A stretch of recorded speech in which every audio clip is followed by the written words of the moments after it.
السلام عليكم ورحمة الله. بزاف ديال الناس عندهم السحر المأكول، وكيعاني مع هاد السحر المأكول. يقول لك راني درت الأعشاب ودرت الاستفراغات وتقهرت ما خليت ما درت.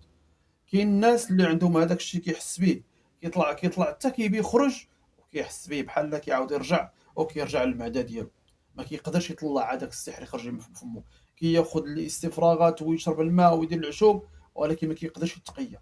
كيقول لي كنحس بهذاك الشيء كيطلع ليا حتى لهنا، حتى لقرجتي، وكيعاود عاوتاني داك الشيء كيرجع.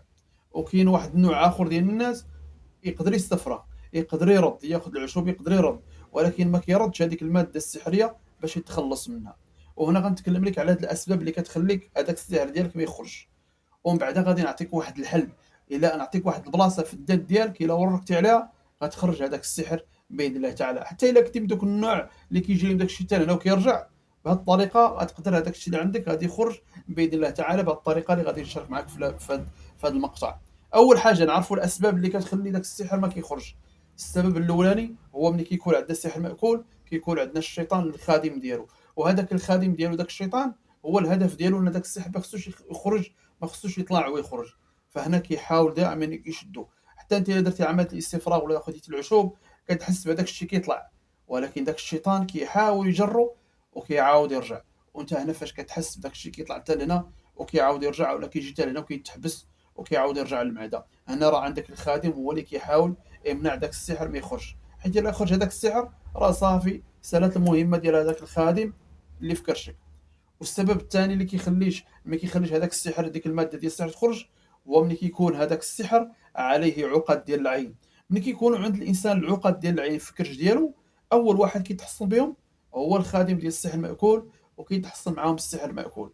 وهنا كتلقى مول هاد العقد راه يقدر يرد، يقدر ياخذ العشوب ويرد، ولكن داك الشيء كيرد غير دوك الاخلاط ديال العين، ولا الاخلاط داك الكشكوشه وداك الماء، وغير اخلاط ديال العين. فديك الماده وداك السحر كاين لتحت مغطي بهذيك العقد، فما يمكنش ليه يخرجوا.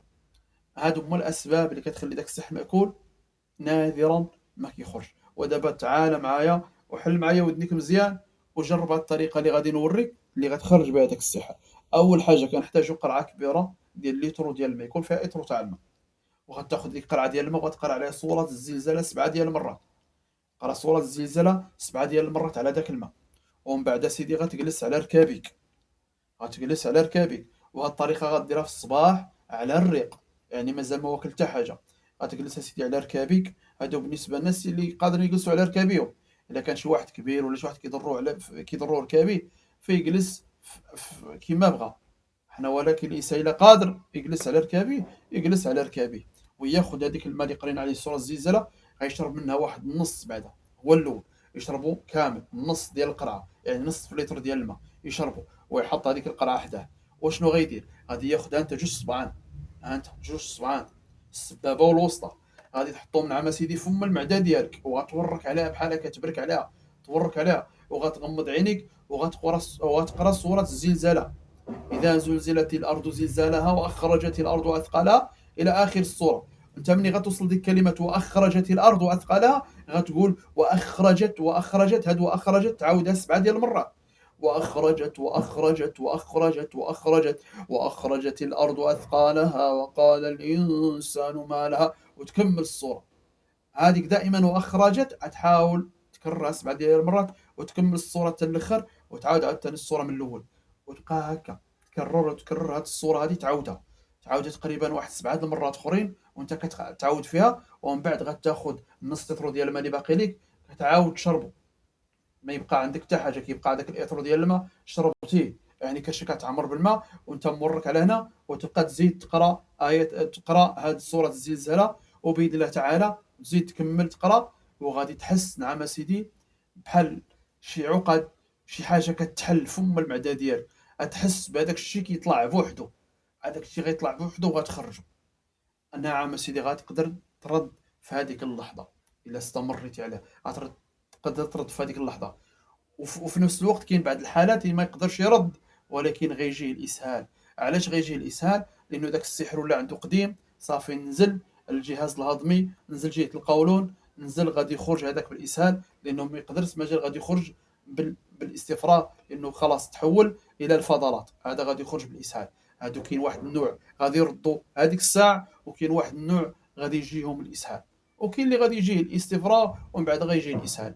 فهاد الطريقة شنو كدير؟ هاد الطريقة أنت ملي كتشرب داك الماء ديال فيه صورة الزلزلة، كتزلزل ليا داك العقد وداك الشيطان اللي عندك في الكرش، وكتزيد كتورك عليه مزيان في هاد البلاصة اللي تيكون فم المعدة بالضبط بالصبعان، كتورك عليه بالجهد وكتبدا تقرا عليه. هنا كتحاول تدمر جميع العقد والحصون ديالو. هذا كيضطر هذاك الخادم انه يخليك تخرج هذيك الماده السحريه، وهنا دوك العقد اللي عندك ديال العيون كتحاول انها تنفجر وكتخرج لك هذيك الماده السحريه اللي في الكرش ديالك.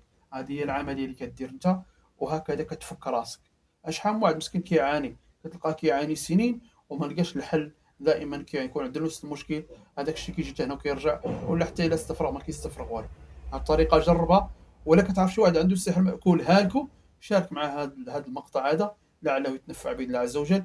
الحلقه اللي سابقه كنا تكلمنا على واحد البلاصه تقدر تورك عليها في الجبهه ديالك وتعذب هذاك الشيطان اللي عندك. الا عندك عاشق ولا طيار ولا الملك، كتضغط عليه في واحد البلاصه هنايا، سبق شرحت لكم هذا الفيديو، وكتخلص منه كيخرج.